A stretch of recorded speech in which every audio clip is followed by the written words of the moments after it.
Next chapter हम start करने वाले हैं लोकोमोशन एंड मूवमेंट, जिसमें हम टाइप्स ऑफ मूवमेंट के बारे में पढ़ेंगे। मसल्स में हम पहला स्ट्रक्चर पढ़ेंगे मसल का, देन मैकेनिज्म पढ़ेंगे कॉन्ट्रैक्शन का, ठीक है। देन हम स्केलेटल सिस्टम, जॉइंट्स और मस्कुलर और स्केलेटल सिस्टम्स के डिसऑर्डर्स को पढ़ेंगे। तो ये इंपॉर्टेंट 5 चैप्टर हम इस चैप्टर में पढ़ने वाले हैं, ये इंपॉर्टेंट 5 टॉपिक। मूवमेंट, तो चलो स्टार्ट करते हैं। मूवमेंट जो होता है वो लिविंग ऑर्गेनिजम्स का, लिविंग बींग्स का बहुत सिग्निफिकेंट फीचर होता है। सारे ही एनिमल्स एंड प्लांट्स, ध्यान देने वाली बात है कि एनिमल्स प्लस प्लांट्स दोनों ही बहुत तरह के मूवमेंट्स यहाँ पे शो करते हैं।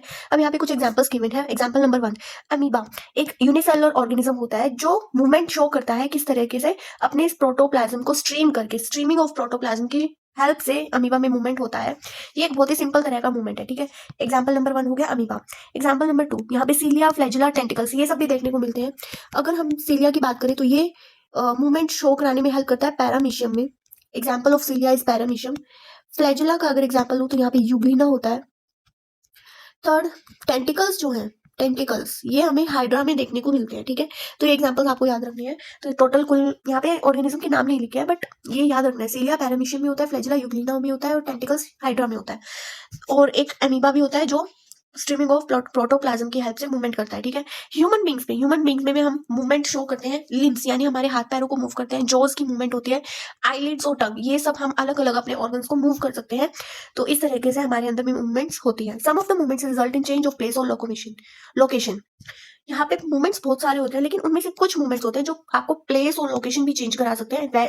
Such voluntary movements are called locomotion. इस तरीके के वॉलंटरी मूवमेंट्स जो प्लेस चेंज करा सकते हैं, लोकेशन चेंज करा सकते हैं, उन्हें हम लोकोमोशन बोलते हैं।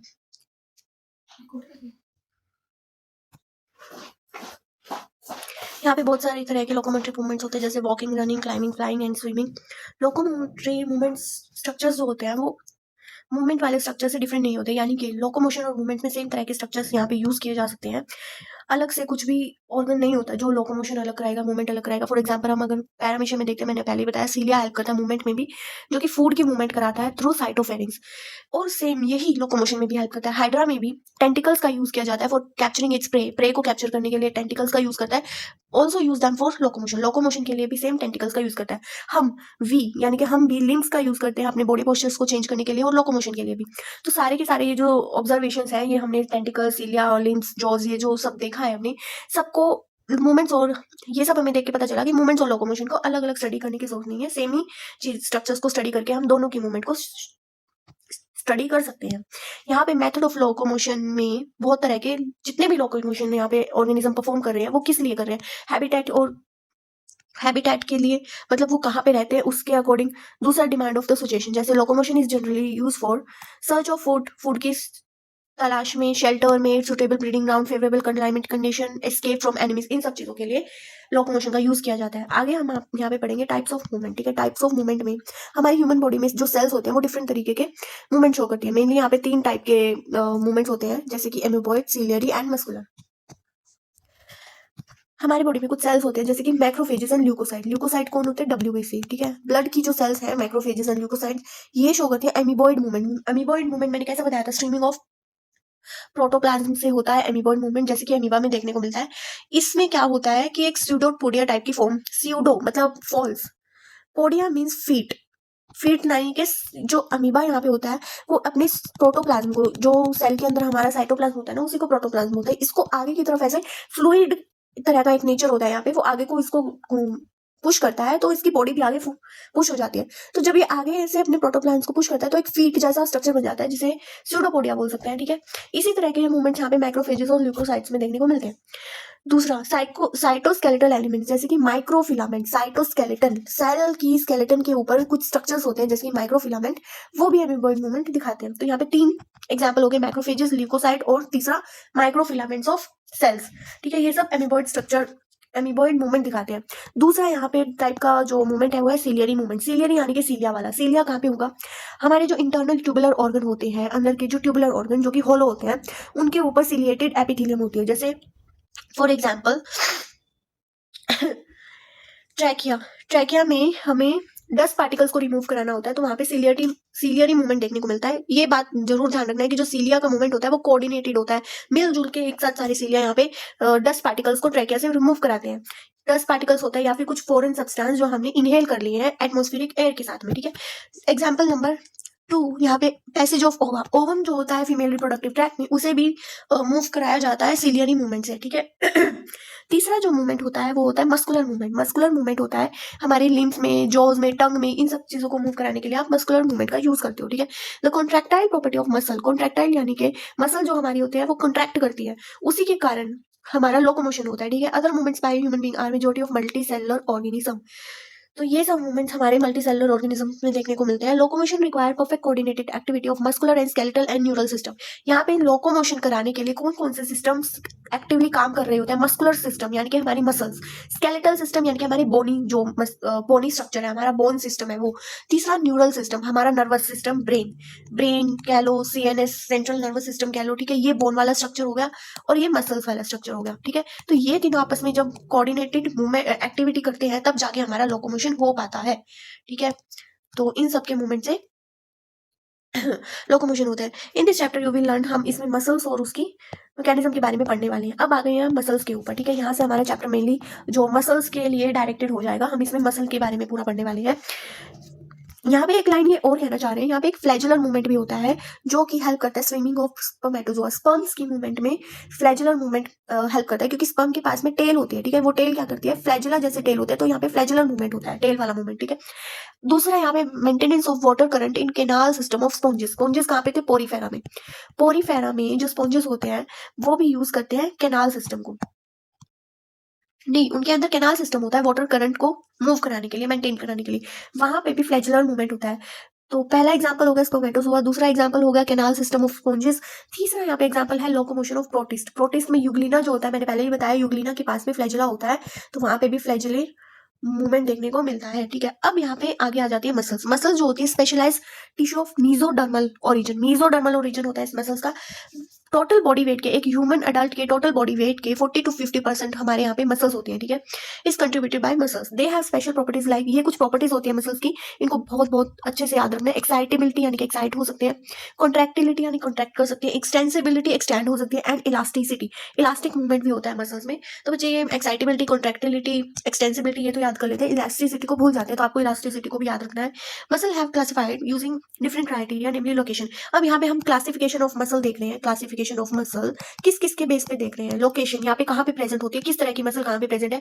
दूसरा अपीयरेंस, दिखने में कैसी है, एंड नेचर ऑफ रेगुलेशन, किस तरीके से रेगुलेट होती है, ठीक है, of their activities.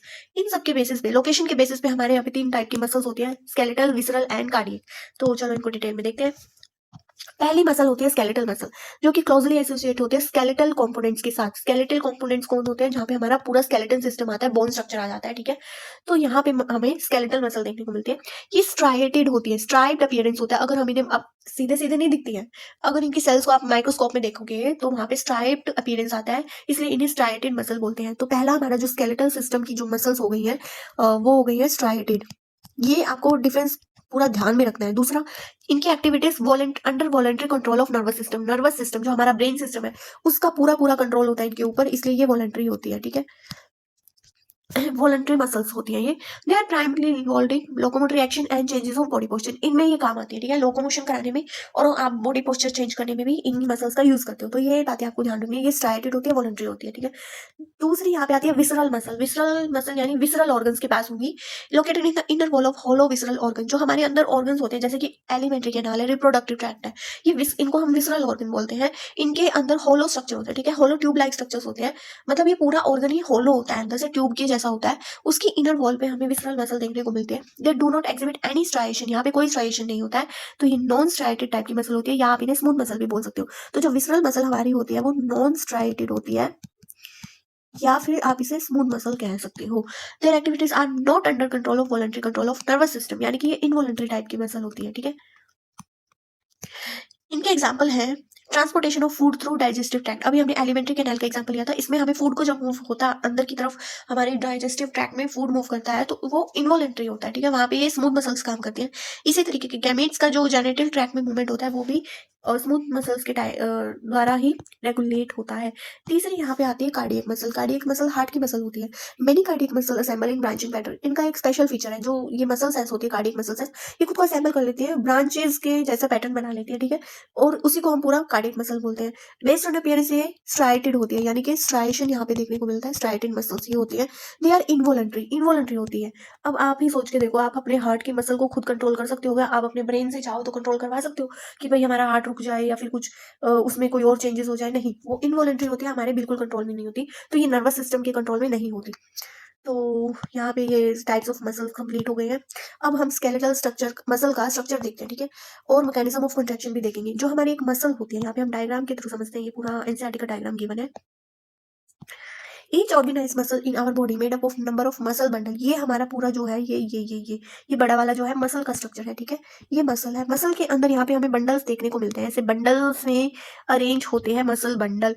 Muscle bundle को आप फेसिकल बोल सकते हो, ठीक है। They are held together by common collagenous connective tissue layer. यहाँ पे की जो बंडल्स है ना आपस में हेल्ड टुगेदर, यानी कि एक दूसरे से चिपके हुए हैं, ऐसे पूरे जुड़े होते हैं, सटे होते हैं। तो इनके बीच में क्या होता है, यहाँ पे हमें देखने को मिलता है, पेन का कलर चेंज करते हैं, ठीक है, ये ठीक है। तो यहाँ पे ये कोलेजन की लेयर होती है, कनेक्टिव टिश्यू, यानी कि कनेक्टिव टिश्यू यानी कनेक्ट करने वाला। इनके बीच में कोलेजनस कनेक्टिव टिश्यू होता है जिसको बोलते हैं फेशिया, ठीक है। Each muscle bundle contain number of muscle fibre. अब पहले तो ये मसल थी, अंदर एक बंडल है। अब बंडल के अंदर ये छोटे छोटे जो पिंक वाले हैं, ये है मसल फाइबर, इन्हीं को हम मसल सेल कहते हैं। मसल सेल की जो है इनको एक्सटेंड करके आगे की तरफ बनाया हुआ है। तो इसके बाहर एक लेयर होती है प्लाज्मा मेम्ब्रेन सेल, इस सेल की प्लाज्मा मेम्ब्रेन को बोलते हैं सार्कोलेमा, ठीक है। यहाँ पे ब्लड कैपिलरीज भी होती हैं। आगे अगर हम देखें तो muscle fibre is line by plasma membrane, जिसको हम सार्कोलेमा बोलते हैं। इसके अंदर साइटोप्लाज्म होता है, यानी कि सार्कोप्लाज्म होता है। मसल फाइबर इज सिंसिटियम, मतलब एक सेल जो होती है उसके अंदर साइटोप्लाज्म होता है, यहाँ पे न्यूक्लियस होता है। लेकिन मसल सेल्स में, यानी कि स्केलेटल मसल में मैनी न्यूक्लियाइज देखने को मिलते हैं, यानी कि सिंसिटियम कंडीशन यहाँ पे होती है। सिंसिटियम यानी कि contains many nuclei. Endoplasmic reticulum होता है जिसको हम सार्कोप्लाज्मिक रेटिकुलम बोलते हैं। और ये store house of calcium ion होता है, यहाँ पे कैल्शियम आयन स्टोर होता है एंडोप्लाज्मिक यानी कि सार्कोप्लाज्मिक रेटिकुलम के अंदर। एक characteristic feature of muscle fibre is presence of large number of parallelly arranged myo filaments in the sarcoplasm called myofilament और मायोफिब्रिल। यहाँ पे हमने एक मसल देखी, मसल के अंदर बंडल देखे, बंडल के अंदर मसल फाइबर देखे। अब इन मसल फाइबर के अंदर पैरेलली अरेंज्ड माइक्रोफिलामेंट्स होते हैं, जिन्हें हम मायोफिलामेंट बोलते हैं या मायोफिब्रिल भी बोल सकते हैं। हर एक मायोफिब्रिल अल्टरनेट डार्क और लाइट बैंड का बना होता है, उसमें अल्टरनेटिवली लाइट और डार्क बैंड्स होते हैं। और जो अगर हम मैंने क्या बताया था, स्केलेटल मसल जो होता है उसमें स्ट्राइएशंस देखने को मिलते हैं। तो वो स्ट्राइएशन कैसे देखने को मिलता है, हम इन जो मसल फाइबर है इनको अगर माइक्रोस्कोप के नीचे देखेंगे तो वो वहाँ पे हमें स्ट्राइटेड अपीयरेंस दिखता है, क्योंकि यहाँ पे अल्टरनेट डार्क और लाइट बैंड होते हैं, इन्हीं के कारण वो स्ट्राइटेड अपीयरेंस आता है, ठीक है। तो यहाँ पे क्यों दिखते हैं डार्क और लाइट बैंड, क्योंकि यहाँ पे दो तरह के प्रोटीन होते हैं, एक्टिन एंड मायोसिन। जो लाइट बैंड होता है ना उसमें एक्टिन प्रोटीन होता है, जिसे हम आई बैंड भी बोलते हैं, यानी कि आइसोटोपिक बैंड बोलते हैं। तो लाइट बैंड कौन सा है, आई बैंड यानी कि आइसोट्रोपिक बैंड। इसमें कौन सा प्रोटीन होता है, एक्टिन। अब जो डार्क बैंड होता है उसमें हमें मायोसिन प्रोटीन देखने को मिलता है, जिसे डार्क बैंड बोलते हैं या फिर ए बैंड भी बोलते हैं, एनाइसोट्रोपिक बैंड इसे बोल सकते हैं। तो यहाँ पे हमें मायोसिन देखने को मिलता है। जो दोनों प्रोटीन होते हैं ना वो रोड लाइक स्ट्रक्चर की तरह पैरेलली अरेंज्ड होते हैं, एक दूसरे के बिल्कुल पैरेलली अरेंज। यहाँ पे ऐसे लाइट बैंड होगा, फिर यहाँ पे डार्क बैंड होगा, फिर लाइट बैंड होगा, ऐसे करके, ठीक है। तो ये जो एक्टिन फिलामेंट है ये थिन होते हैं। लाइट क्यों होते हैं, क्योंकि थिन होते हैं, ठीक है। एक्टिन फिलामेंट थिन होते हैं as compare to myosin filament. Myosin वाले थोड़े थिक फिलामेंट होते हैं, hence called are thin and thick filament respectively. अब इस आई बैंड यानी लाइट बैंड यहाँ पे हमें देखने को मिला है, ये लाइट कलर का बैंड है, यहाँ पे एक्टिन प्रोटीन है, ठीक है, इसे हम आई बैंड बोलते हैं। अब ये यहाँ पे है डार्क बैंड, जिसे हम ए बैंड कहेंगे। यहाँ पे मायोसिन प्रोटीन होगा और ये थिक होगा, ठीक है। अब यहाँ पे हर आई बैंड के बीच में एक लाइन देखने को मिल रही है, ये होती है जेड लाइन, ठीक है। जेड लाइन ये होती है, ये जेड लाइन क्या होती है, in centre of each I band and elastic fibre की लाइन है, ये इलास्टिक फाइबर की लाइन है जेड लाइन विच बाइसेक्टेड, ये बीच में से ऐसे काट के जा रही है। तो the thin filament are firmly attach to Z line, ये दोनों तरफ हमारे थिन फिलामेंट्स अटैच है इस जेड लाइन से, ठीक है। The thick filament in the A band are also held together in middle of the band by thin fibrous membrane.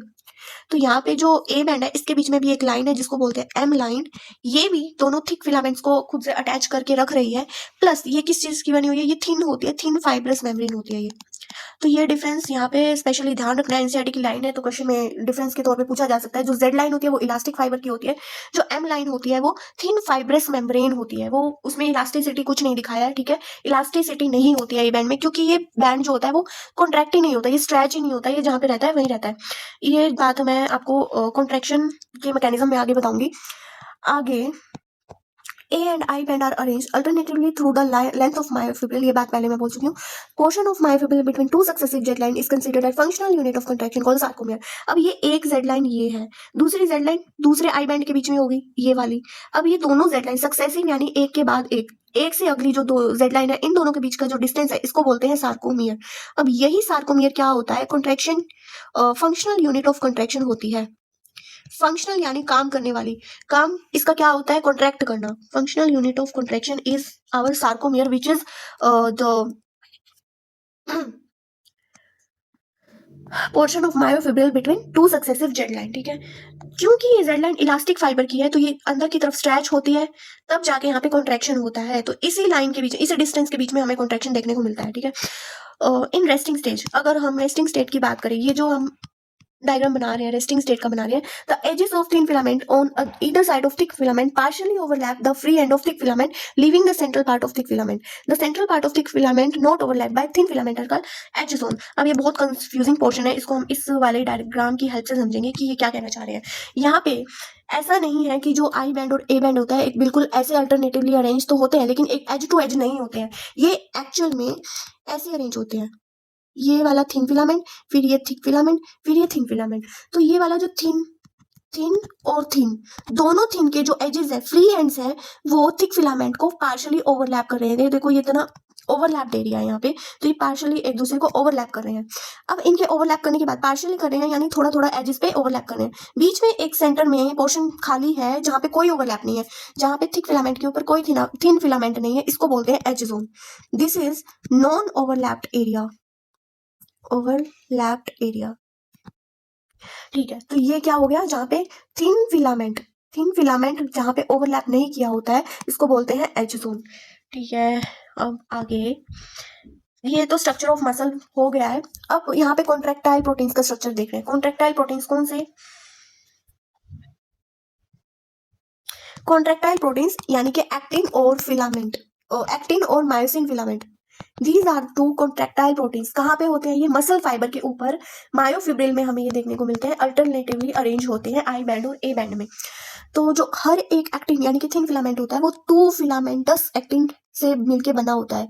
यानी कि यहाँ पे ये एक्टिन फिलामेंट का स्ट्रक्चर है, ये एक दो फिलामेंटस एक्टिन हेलिकली वाउंड होते हैं। ये हेलिकल की तरह, ये ऐसे रस्सी की तरह एक दूसरे से वाउंड है। ये दो फिलामेंट्स यहाँ पे होते हैं, ठीक है। These are two filamentous actins. These are helically wound to each other, ठीक है। आगे each F actin, इसको हम फिलामेंट वाले एक्टिन को हम बोल रहे हैं F actin. This is, ये पूरी जो चेन है ना, this is F actin. ये F actin इस polymer of monomeric globular actin. ये पूरी चेन ऐसे ऐसे ऐसे मोतियों से बनी हुई है, हर एक मोती को हम बोल रहे हैं ग्लोबुलर एक्टिन यानी कि G एक्टिन। तो F एक्टिन क्या है, पॉलीमर ऑफ G एक्टिन, ठीक है। Two filaments of another protein, अब यहाँ पे एक प्रोटीन तो हो गया एफ एक्टिन यानी कि पॉलीमर ऑफ जी एक्टिन।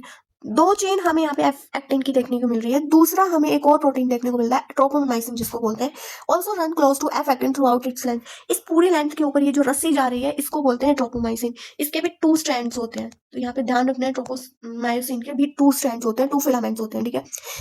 अब तीसरा, पहला तो हमारा हो गया फिलामेंटस एक्टिन, दूसरा हमारा हो गया टोपोमाइसिन एक्टिन, तीसरा यहाँ पे एक और प्रोटीन होता है, एक्टिन नहीं sorry protein, filamentous protein, ट्रोपोमाइसिन protein, तीसरा यहाँ पे होता है ट्रोपोनिन। ये क्या होता है, कॉम्प्लेक्स प्रोटीन होता है। इसमें बेसिकली तीन तरह के प्रोटीन्स होते हैं, ठीक है। कॉम्प्लेक्स प्रोटीन होता है troponin, distributed at regular interval of ट्रोपोमाइसिन। इस रस्सी के ऊपर यानी कि ट्रोपोमाइसिन के ऊपर रेगुलर इंटरवल्स के ऊपर थोड़े थोड़े दूर में, थोड़ी थोड़ी जगह के बाद में ये यहाँ पे ट्रोपोमाइसिन से अटैच होते हैं। तो ट्रोपोनिन किससे अटैच होता है, ट्रोपोमाइसिन से।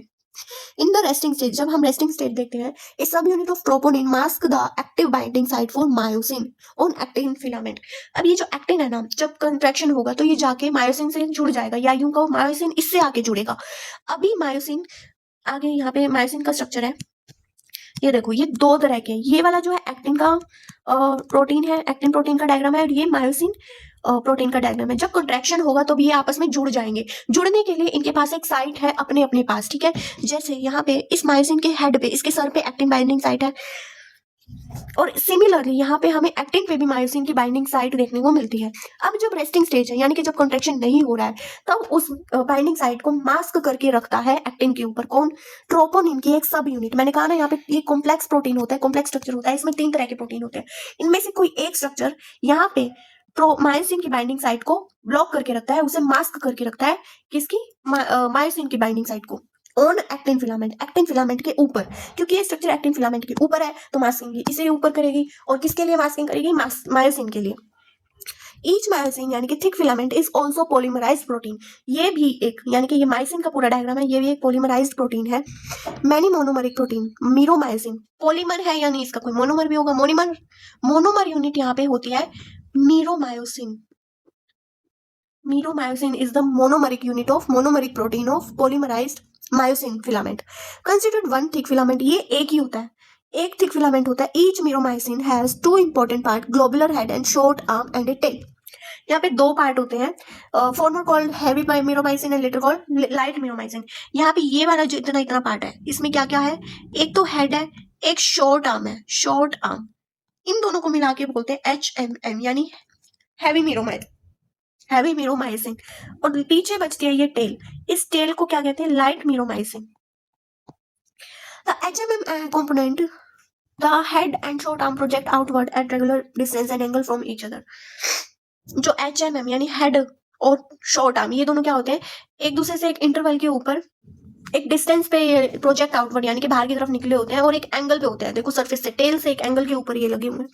From the surface of polymerise myosin filament known as cross arm, और ये एक ऐसे क्रॉस आर्म बना के रखते हैं क्योंकि ये ऊपर की तरफ ऐसे एंगल पे लगे होते हैं। Going to read and understand the mechanism of muscle contraction, ठीक है। तो लेट्स स्टार्ट द टॉपिक। मैं रीड करते जाऊंगी और साथ में समझाते जाऊंगी। Mechanism of muscle contraction is best explain by sliding filament theory. जो मैकेनिज्म है मसल कॉन्ट्रैक्शन का, उसमें स्लाइडिंग फिलामेंट थ्योरी के साथ इसको एक्सप्लेन किया जाता है। Which state that contraction of muscle fibre takes place by the sliding of thin filament over thick filament. इसमें क्या होता है, हमने देखा था लास्ट वीडियो में ही कि ऐसे करके हमारे थिन फिलामेंट और थिक फिलामेंट इस तरीके से अल्टरनेटिवली अरेंज्ड होते हैं, ठीक है। ये नीचे वाले मैंने थिक बनाए, ऊपर वाले थिन बनाए हैं, तो ये अल्टरनेट पैटर्न में इस तरीके से अरेंज होते हैं। अब जो थिन फिलामेंट्स हैं उनके एक तरफ के एजेस ने, ये वाले फ्री एजेस ने थिक फिलामेंट के ऊपर ओवरलैपिंग कर रखी है, और बीच में एक जोन है जहाँ पे कोई भी ओवरलैपिंग नहीं है, इसको बोलते हैं एच जोन, ठीक है। तो स्लाइडिंग फिलामेंट थ्योरी क्या कहती है, मसल जो कॉन्ट्रैक्शन है, ये मसल फाइबर का कॉन्ट्रैक्शन किस तरीके से होता है। जो थिन फिलामेंट है वो हमारे थिक फिलामेंट के ऊपर स्लाइड करते हैं, यानी कि ऐसे स्लाइड करके अंदर उसके ऊपर आ जाते हैं, ठीक है। अंदर की तरफ स्लाइड करते हैं खिसक के, और थिक फिलामेंट के ऊपर आ जाते हैं। और ये काम कैसे होता है, इसको पूरा एक्सप्लेन किया गया है इस वाले पैराग्राफ में। Muscle contraction is initiated buy signal sent by central nervous system by motor neuron. हमारा सेंट्रल नर्वस सिस्टम यानी कि हमारा ब्रेन यहाँ से सिग्नल पहुंचाता है हमारी मसल को।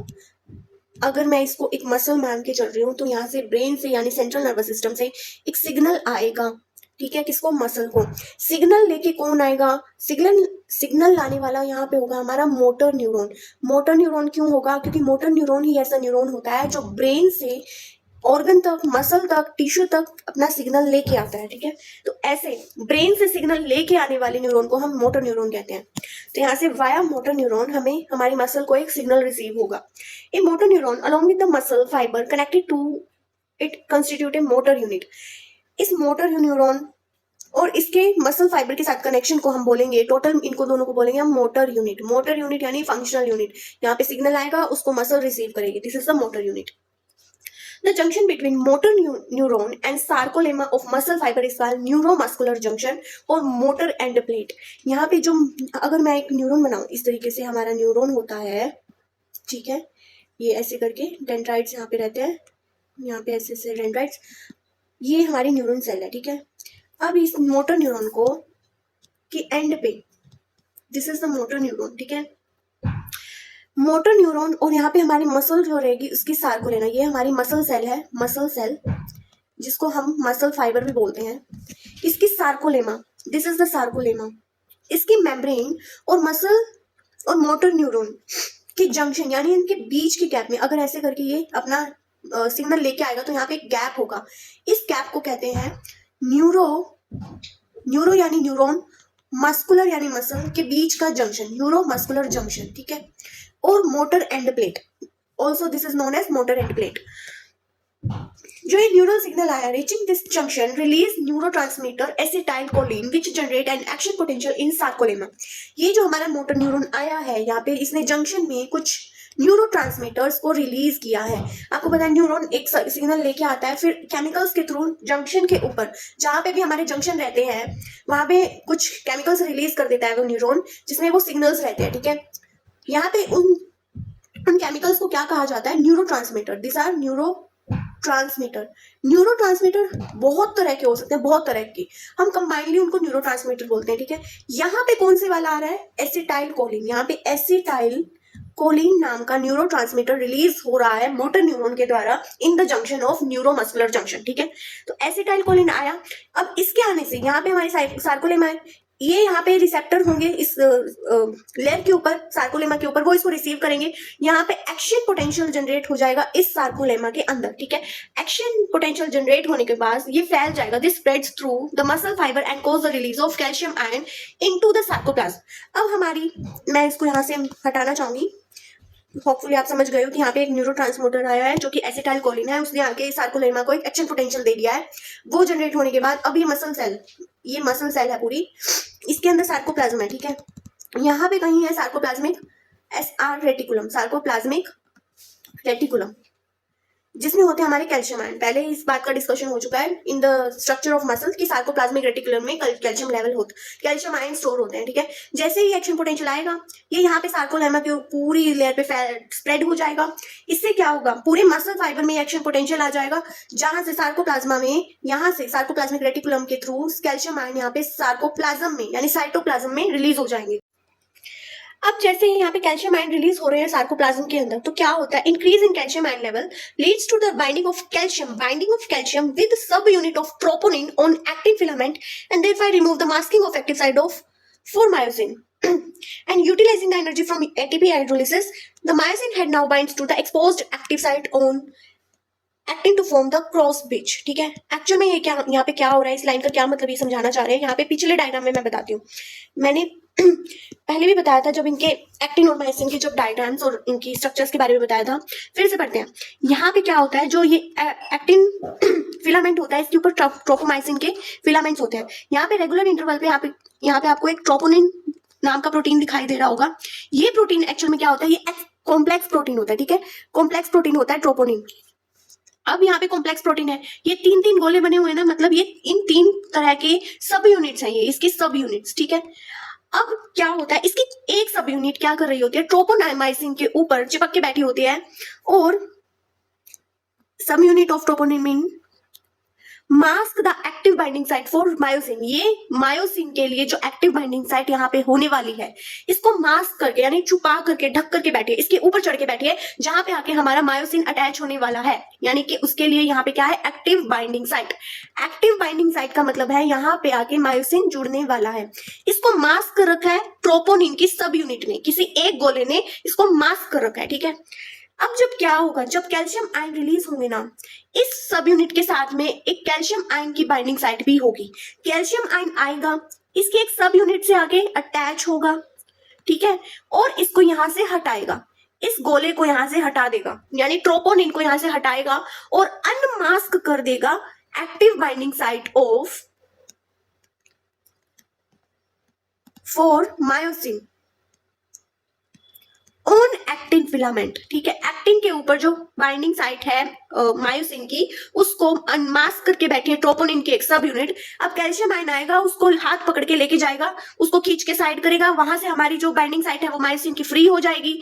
अब यहाँ पे क्या होगा, अब मायोसिन के ऊपर भी यहाँ पे 2 तरह की बाइंडिंग साइट है, 2 तरह की बाइंडिंग साइट है। एक तो है एक्टिन बाइंडिंग साइट, ये ऊपर वाली बिल्कुल सर के ऊपर कौन सी है, एक्टिन बाइंडिंग साइट, और थोड़ा आगे आगे की तरफ कौन से, एटीपी बाइंडिंग साइट। यहाँ पे दो तरह के बाइंडिंग साइट है। एक्टिन वाली क्या करेगी, ये तो जाके एक्टिन से जुड़ जाएगी।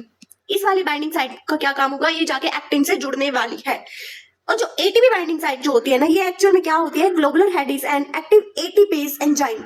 यहाँ पे एटीपेज एंजाइम है, एटीपेज यानी कि जो हाइड्रोलिसिस करने वाला है एटीपी का, ठीक है, has binding site for ATP and actin. तो यहाँ पे एटीपेज एंजाइम होता है, वो एटीपी का हाइड्रोलिसिस करेगा। यहां से आके क्या होगा, इस बाइंडिंग साइट पे आके एटीपी जुड़ जाएगा। अब यहाँ पे जब जुड़ जाएगा तो ये एंजाइम अपना एक्शन दिखाएगा। अब दूर बैठे एटीपी के साथ ही कुछ नहीं कर सकता, एटीपी को आके यहाँ पे जुड़ना पड़ेगा, बाइंड करना पड़ेगा, तब जाके ये एंजाइम जो यहाँ पे है वो हाइड्रोलिसिस का एक्शन करेगा, एटीपी को ब्रेक कर देगा एडीपी प्लस इनऑर्गेनिक फॉस्फेट में। ठीक है, आया समझ। जब ये काम हमारा हो जाएगा, यहाँ पे दो काम होने हैं, एक तो बाइंडिंग साइट फॉर मायोसिन जो है वो अनमास्क होनी है, जिसको काम कौन कराएगा, कैल्शियम आयन।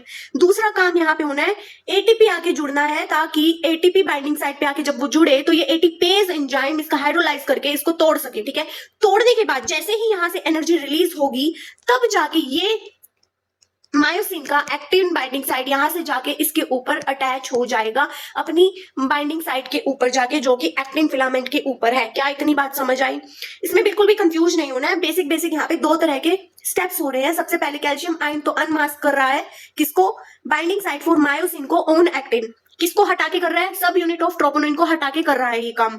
दूसरा काम यहाँ पे एटीपी एंजाइम कर रहा है।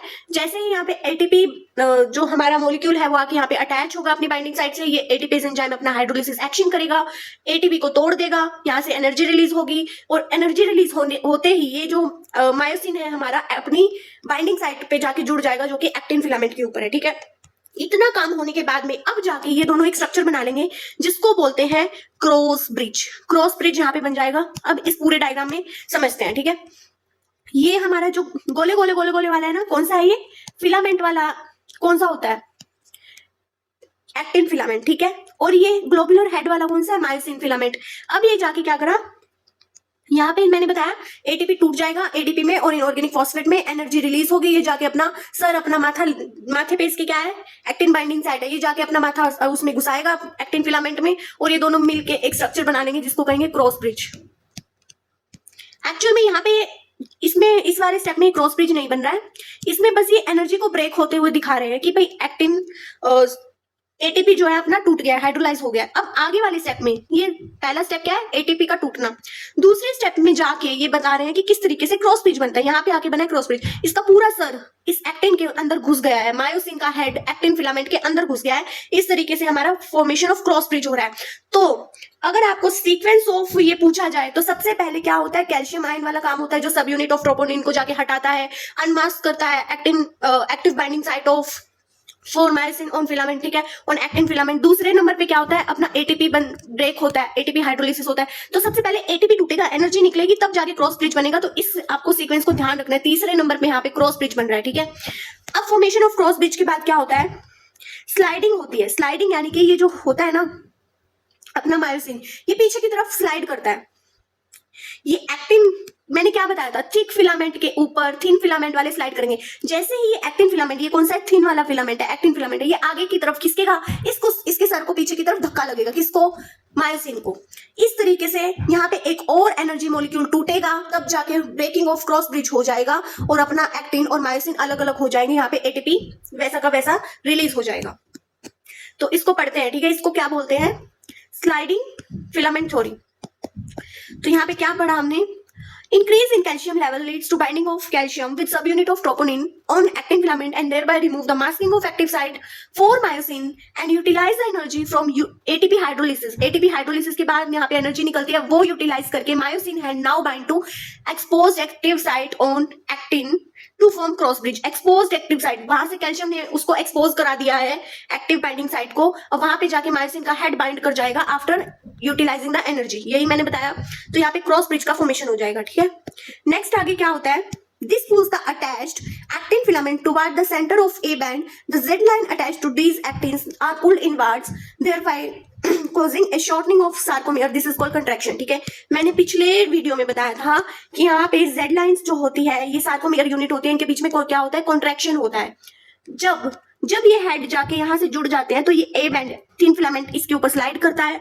स्लाइड करने से क्या होता है, ये लाइन भी अंदर खिसकेगी, ये यहाँ पे अटैच्ड है, एक्टिन फिलामेंट इस जेड लाइन से अटैच है। ये जब एक्टिन फिलामेंट आगे खिसकेंगे यानी कि आई बैंड अपना आगे खिसकेगा, लाइट बैंड अपना आगे खिसकेगा, या कहो थिन बैंड अपना थिन फिलामेंट आगे खिसकेगा, तो ये जेड लाइन भी अंदर की तरफ खिसकेगी। तो इस तरीके से ये पास पास आ जाएंगी।